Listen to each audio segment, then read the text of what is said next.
বানাবো, তো চিকেন পুরটা বানাবো। চিকেনের পুরটা কড়ার মধ্যে জিরে, তেজপাতা, শুকনো লঙ্কা ফোড়নে দিয়ে দিলাম।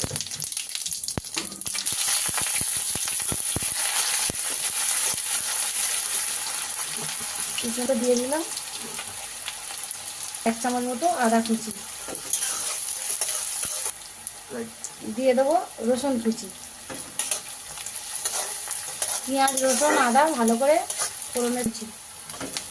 কাঁচা লঙ্কা কুচি দিয়ে দিলাম, দেবো একটা টমেটো কুচি। টমেটো সুন্দর করে ভেজে নিয়েছি, দিয়ে দেবো চিকেন, কেটে রাখা চিকেনগুলো। চিকেন ধুয়ে আমি একটু লেবু রস দিয়ে আর লবণ দিয়ে ভিজিয়ে দিয়েছিলাম, না করে নিয়েছি।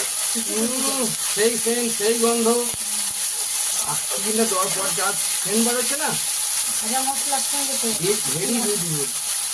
হলুদ ধরে বেশ চামচ দেবো গন্ধে মাতোহারা। চিকেন সিঙ্গারা, সন্ধ্যার টিফিনটা একদম জমে যাবে। চিকেন সিঙ্গারা বলে কথা। চিকেনের কালার খুব সুন্দর এসছে। ওখানে ভাত চামচ মতো 1 চামচ ঝাল লঙ্কার গুঁড়ো দিয়ে দেবো, 1 চামচ পরিমাণে লবণ।